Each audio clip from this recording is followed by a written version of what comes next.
This is 10.4 other angle relationships. So we've already learned about inscribed angles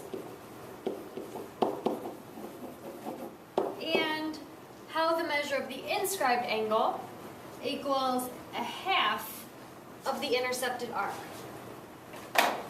The same is going to be true even if this other line is tangent to the circle instead of being a chord.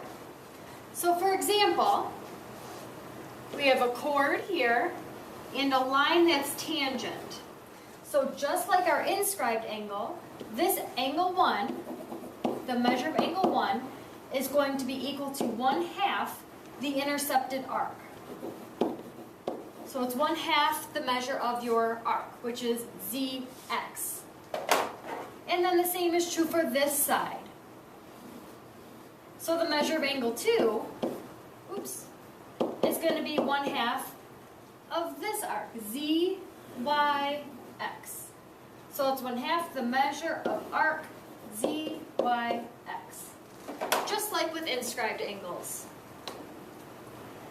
So for example, if we have angle 1 and we see that a chord meets a tangent, and we want to find the measure of angle 1. So we know that the measure of angle 1 is going to be equal to 1/2 the measure of the intercepted arc. Our intercepted arc is actually 120 degrees. So the measure of angle 1 is equal to 1/2 whatever your arc is, which is 120. So the measure of angle 1 is equal to 60 degrees. So this angle 1 right here is actually 60 degrees. But sometimes we want to figure out the measure of the arc, and we already know the angle. So again, we have a chord with a tangent line. If our angle is 140 degrees, so our angle equals half the measure of the arc, and our angle is 140, that should be equal to half the measure of, we don't know what our arc is. We're going to try to find that. So to get rid of this 1/2, you need to multiply both sides by 2, which will cancel out that 1/2.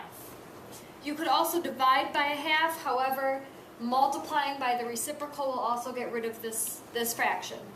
So 2 times 140 degrees is 280 degrees, which is equal to the measure of your arc, whatever it is. So the measure of your arc. So this arc, this intercepted arc, is 280 degrees.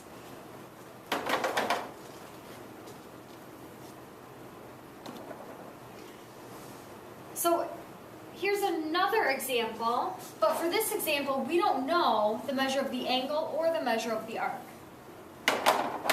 So the measure of our angle is 5x, and it's equal to half the measure of your arc,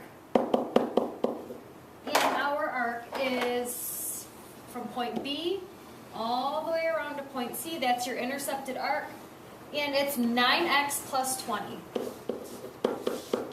You could distribute this 1/2 to each term, however, that will give you a fraction, 9/2. And I prefer not dealing with fractions, so I would multiply both sides by 2, and that will cancel out the 2 and the fraction. So you'll be left with 10x equals 9x plus 20. And doing some algebra, you end up with x is equal to 20. We didn't want to just find x though. We actually wanted to find the measure of angle BCD. So we actually wanted to find the measure of this angle here. So to do that, you need to plug 20 back in for x, and you will get 100 degrees. So the measure of this angle, BCD, it's equal to 100 degrees.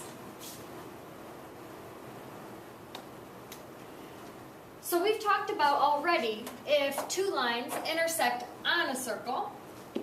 That's what we just did. Next we're going to talk about if two lines intersect inside the circle. And last, if they intersect outside the circle.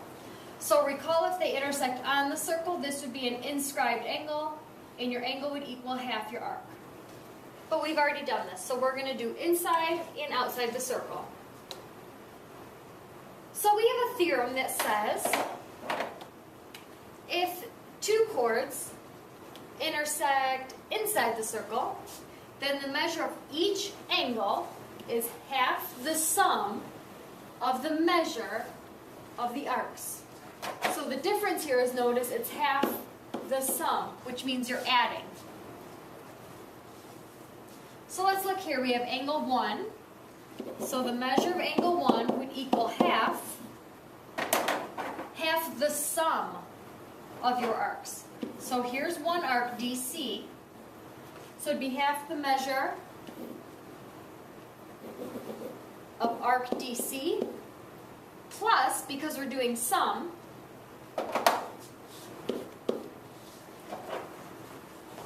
and the other arc formed by these two segments is arc AB. So it's half the measure of arc DC plus the measure of arc AB. So I like to think of this as half the measure of the arc plus the arc.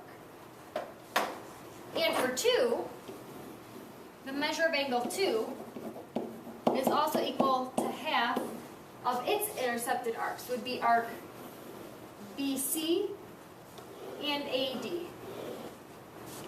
So the measure of arc BC and arc AD. So again, I just remember if my two chords intersect inside the circle, I need to add the two arcs and take a half. So here's an example. We have angle X, and the two arcs that are intersected are arc PS and arc QR. Notice it's not arc SR or PQ because we're trying to find the angle that kind of forms this arc here and forms this arc here. So remember, our angle is equal to half the sum of our arc. So our arc plus our other arc. So our angle is X is equal to half of one arc is 106 degrees, and the other arc is 174, and X is equal to 1/2 of that. So X equals half of 280 degrees. 1 and 1 is 2, 70, 80. Yep. So X is equal to half of 280, which is 140 degrees.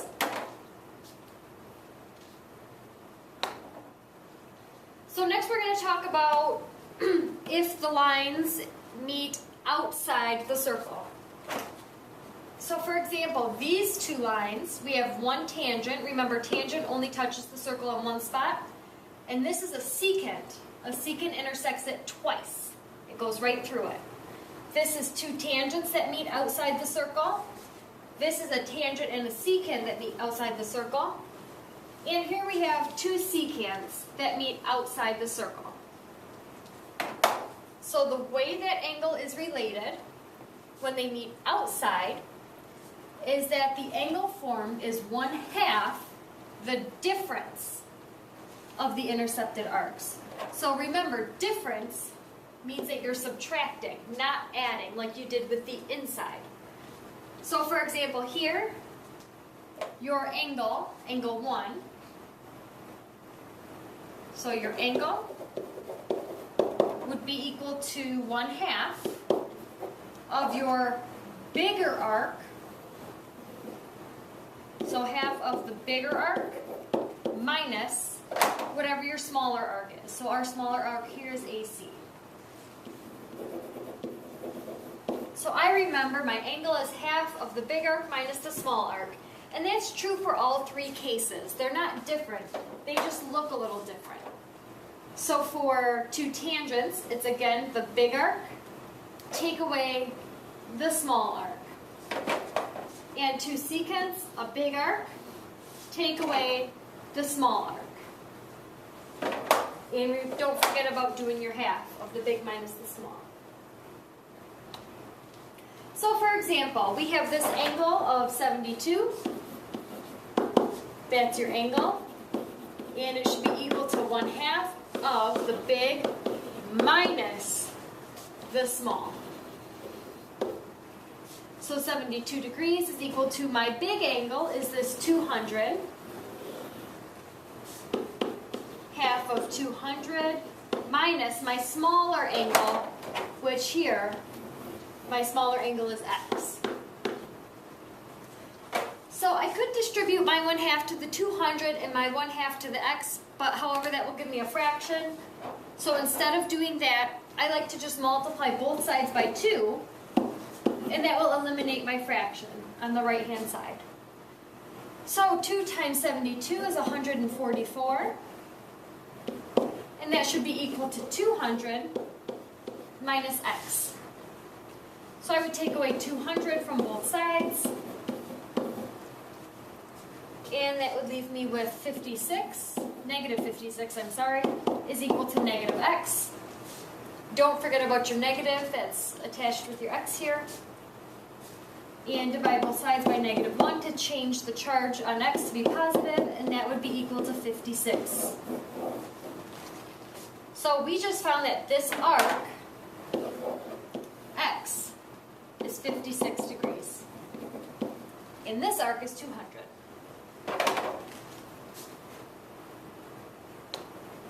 And last, our example 6, our angle this time is x. So angle equals 1/2 of the bigger arc minus the smaller intersected arc. Our angle is x, and that should be 1/2 of the bigger arc.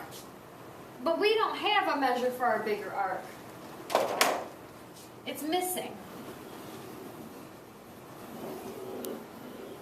So if you recall, in an entire circle we have 360 degrees.